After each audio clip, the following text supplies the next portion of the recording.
Cette paire de lunettes a coûté très cher. Qui sait combien de pessettes, quel prix plus amer. Cette paire de lunettes de lune ou de mer, on la porte sur la tête pour y voir plus clair. Ça s'appelle une lyra. Qu'est-ce que c'est qu'une lyra? C'est une lunette informative à réalité augmentée. Qu'est-ce que c'est chic. Et ça veut dire quoi tout ça? Je sais pas. Ouais, c'est pas mal. Lyra, lyra pas. Hein. Lyra, si lyra avec. Lyra beaucoup de choses même. Imaginez une paire de lunettes. Ok. Oui. Vert blanc, enfin je veux dire pas de verre correcteur, hein, sur lesquels, sur le verre, oui, sur les verres desquels viendraient s'afficher, superposer ici, oui, des informations, que là, des images. Et moi je les lis moi? Oui, exactement. Enfin, c'est pas pour ceux qui... Non, c'est pour vous. Ça va d'ailleurs, c'est tellement bien fait que vous avez l'impression que c'est à 1 mètre, 3 mètres de vous. C'est pas, vous n'êtes pas comme ça. Quel genre d'informations? Ce que vous voulez. Est-ce que vous voulez être devant un tableau ou devant un monument de Paris et avoir des informations sur le monument? Exactement, oui, sur ses horaires d'ouverture. Je suis dans un musée, je regarde un tableau, exactement, je veux savoir qui a fait ça. Quand... Exactement. Oui, je suis devant un paysage. Bon, peut-être même un champ militaire, par exemple, avec un champ militaire, pourquoi pas, pour des militaires, de se dire, tiens, là, on est sur une plaine. Oui. Oui. Le gars, il fait la guerre. Il fait la guerre. Là, il y a ennemi à gauche. Ah, là, oui. Où il la prépare, il prépare le terrain. Non, mais moi, ça, je un chirurgien. Je suis dans une région, je vois la montagne, je veux savoir comment elle s'appelle, s'il y a un petit village à côté, tout ça, je peux ça. Ouais. L'idée, c'est ça, c'est de développer. Et le chirurgien, il vous regarde, il fait, il est malade, lui. Non, le chirurgien peut très bien, pourquoi pas, en vidéo, revoir le geste qu'il va devoir exécuter juste avant, par exemple. Mais qui envoie l'information là-dedans? Qui envoie l'information? L'information, elle est préparée avant et on va vous la donner. C'est pour l'instant, c'est un prototype. Après, les gens vont pouvoir s'accaparer ce nouveau média et puis en faire ce qu'ils veulent. L'idée, c'était de pouvoir le créer et de le fabriquer et de le laisser à disposition. Ça fait déjà un petit moment que ceux qui travaillent dessus sont justement sur ce projet. Vous avez déjà trouvé une idée? Non, c'est comme un audio guide, mais c'est un vidéo guide. Exactement. Surtout que vous allez mettre de la vidéo, mais vous pouvez mettre que de l'info, que du texte, si vous avez envie, des animations. Vous voulez qu'on regarde ce que ça donne? Oui. Allez, c'est parti.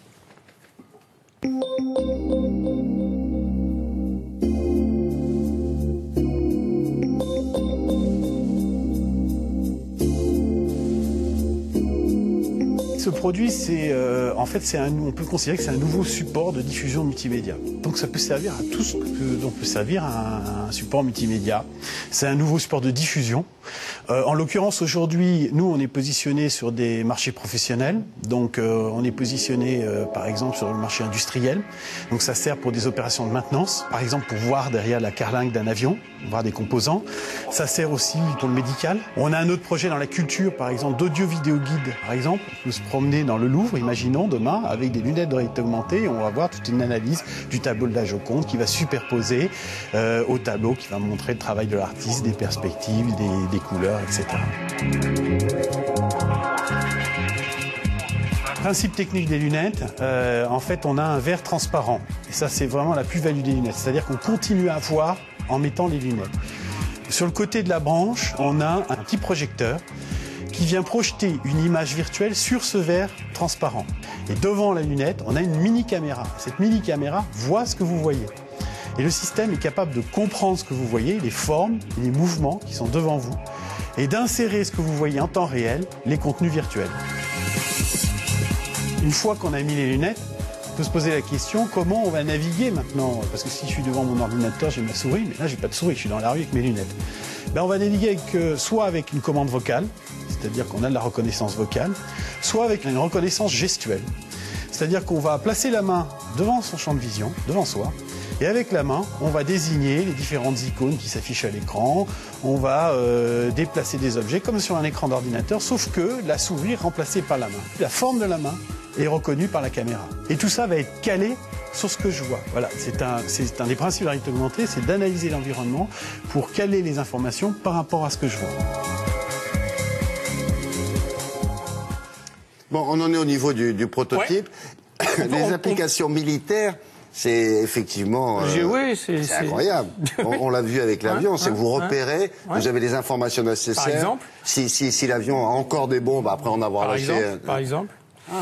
Ça se trouve à l'Échangeur, c'est visible là-bas. L'Échangeur est un lieu à Paris qui accueille toutes les sociétés, tous les créateurs qui ont des idées, une nouvelle techno. On leur fournit des bureaux afin qu'ils puissent bosser et trouver des relais commerciaux. De travailler ensemble. Voilà, exactement, de pouvoir les accueillir et de leur donner un support pour pouvoir travailler. Une sorte de Villa Médicis de la techno, quoi. C'est cela, oui. Voilà. Mais à Paris. Oui. Ouais. Ben, c'est la Villa Paris 6. Merci beaucoup. Au revoir.